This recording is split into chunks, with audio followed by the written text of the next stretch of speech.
Greetings, Taku Faithful. Thank you for joining me again this week. Once again, it's Larry Williams, OAW Commander-in-Chief, and I'm here to bring you all yet again another Vikings episode review right here on Otaku Assemble Weekly. And as always, I'm here to bring you the latest in this week's Vikings episode review. And this is my review of Season 2, Episode 3, entitled Treachery. Now, general thoughts on this week's episode. I thought it was a decent enough episode. I liked how we got to see a little bit of the three main storylines at play currently in the series, and of course the first one being Ragnar's campaign into Wessex, the second being Jarl Borg's invasion of Kattegat, and the third being Lagertha's and Bjorn's current situation as the first time we see them after the 4-year time skip. And so, with those three things, I appreciate how, the episode was able to manage enough screen time between each story. And, I appreciated some of the humor and whatnot in some of those scenes. However, I don't have too much to share about this week's episode, aside from two main things which are going to make up the bulk of this review. So, the first main thing I want to talk about in this episode was Ethelstan and his story. I thought that was the first main thing that stuck out to me. I thought it was real interesting seeing how Ethelstan how Ethelstan was so eager to take part in the raid, and for a while we wasn't sure exactly what his main goal or what his motive for doing so was.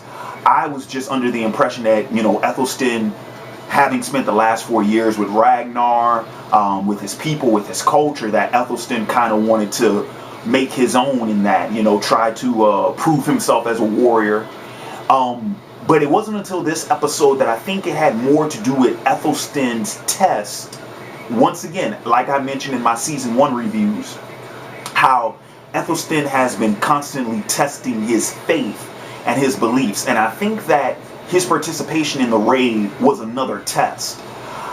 I'm starting to think that maybe Ethelstan was more along the lines of, I'm gonna go, I'm gonna, take part in the raid, and I'm gonna prove myself to Ragnar so that he could, fully accept me into his fold.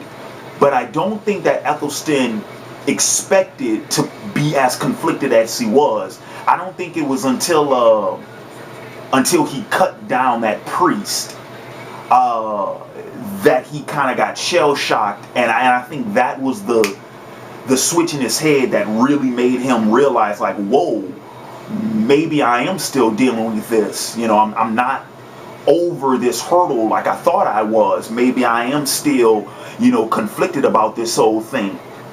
And then even the conversation with the bishop, you can tell that, you could see it in Ethelstan's eyes. He was kind of like, whoa, okay, maybe I have not considered the gravity of my actions, and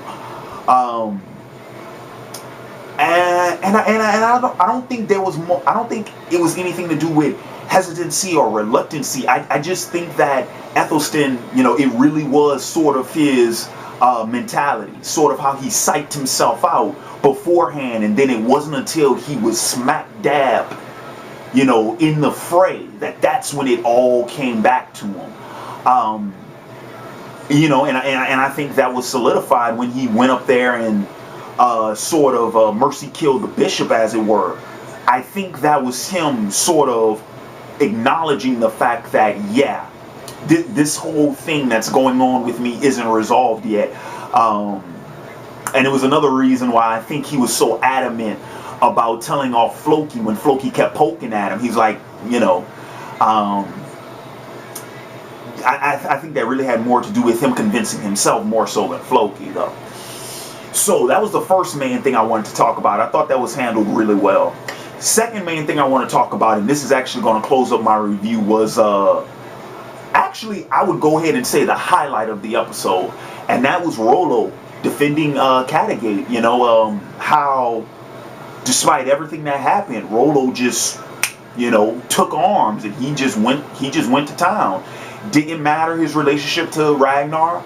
Didn't matter, him being turned away from the raid didn't matter. The home front was being attacked, and it's time to bear down the hatches and go to work. But that moment that just sticks out is when Rollo has to abandon the villagers to tend to Ragnar's family, to make sure that they escape and to protect them while they're in the mountains. And that was the moment. I think that was Rollo's defining moment, was him deciding to do that, because like I just mentioned, you have to take into account everything that must be going on through Rollo's head after everything that's happened in the series up to this point. That was the selfless act.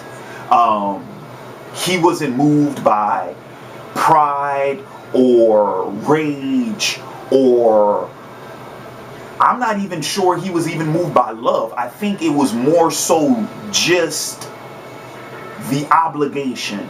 And how Rollo made the comment, I think in last week's episode, he did not know his place in the world anymore, and it took the judge to tell him what that place was, and Rollo just took to it.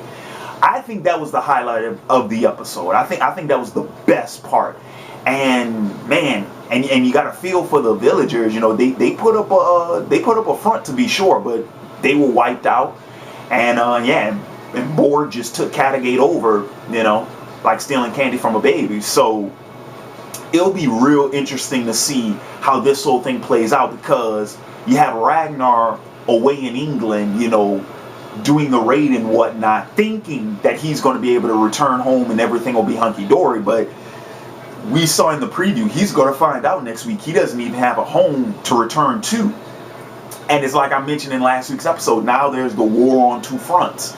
Ragnar's caught in the middle of two enemies. However, we also saw in the preview that it looks like Ecbert is going to be extending somewhat of an olive branch towards Ragnar.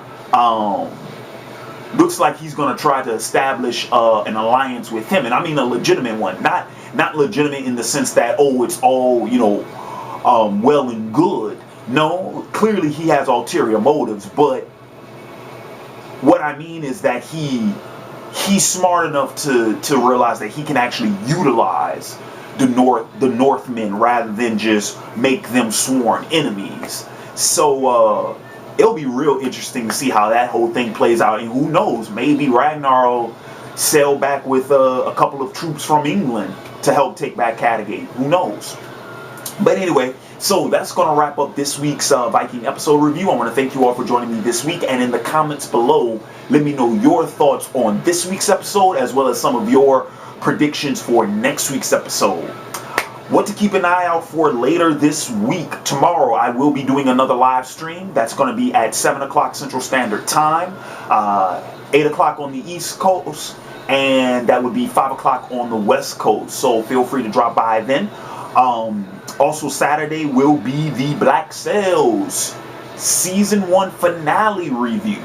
That's going up on Saturday, and then of course wrapping everything up on Sunday will be my next Advice Corner video.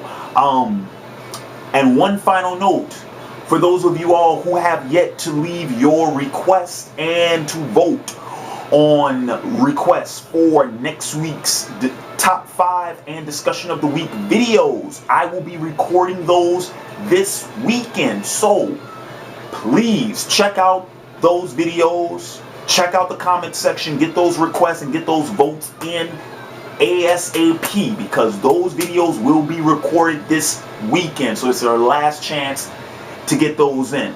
And with that being said, this has been Larry Williams, OAW Commander-in-Chief, signing off. And until next time, peace.